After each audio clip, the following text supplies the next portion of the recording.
Oi, pessoal do nono ano, eu estou gravando a segunda videoaula, tá? Referente à aula do dia 15/5 do Centro de Mídias, cujo título Geopolítica. Para a Geografia, Geopolítica estuda as relações e estratégias do poder dos países. Então, nesse caso aí, a gente vai ver como os Estados Unidos e a União Soviética dominavam o mundo. Voltando um pouco atrás, a gente vai estudar entender aonde fica o Oriente e o Ocidente, quais países fazem parte, né? Onde eles estão situados. A gente vai ver aqui no mapinha da gente, ó. Esse lado de cá do planisfério, tá? É considerado Oriente. E esse lado de cá, o Ocidente. Quem divide aí é o meridiano, tá vendo? Que divide as duas partes. Só que na segunda metade do século XX, lá em 1945, foi marcada por tensões geopolíticas entre países, com um sistema econômico e político bem diferente.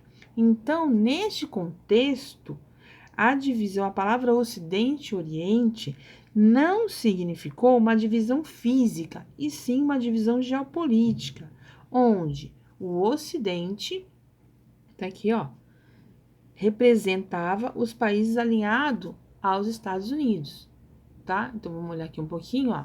Então esse lado ocidental, ó, refere-se aos países dos Estados Unidos, tá vendo?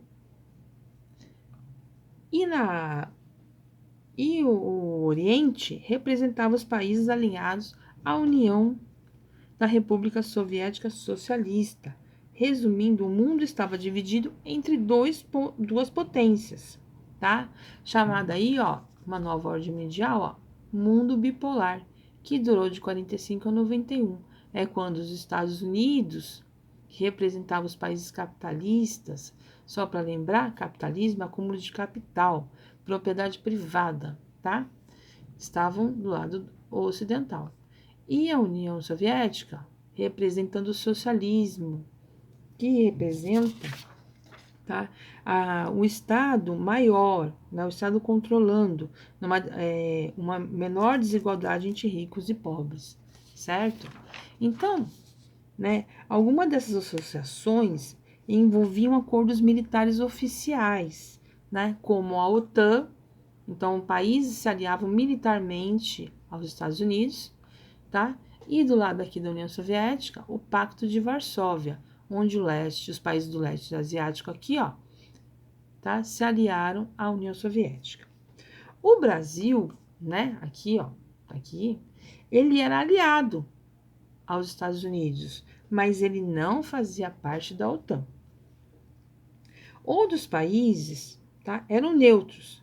Na maioria deles, eles se situavam aqui, ó, no continente africano. Mas por que eles eram neutros? Porque nesta época, eles buscavam sua independência ou tinham acabado de ficar independentes. Então, eles estavam aí, ó, resolvendo seus problemas internos, certo? Então, pessoal, nesse período foi conhecido como Guerra Fria, né?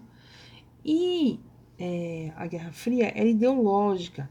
Eles não tinham confronto direto entre os envolvidos, diferente de outras guerras anteriores a ela, que disputavam territórios. A Primeira e Segunda Guerra Mundial, tá? Um exemplo aí, buscavam anexar territórios aos países, certo? A gente vai ver aí agora a imagem que a gente tem aí, ó. Nessa época houve a corrida armamentista e espacial, onde os Estados Unidos, ó, eles usavam a figura aqui da águia, que significava o progresso, a visão que os Estados Unidos tinham, tá? E a União Soviética é representada pelo urso, pela força, né? Pela imposição.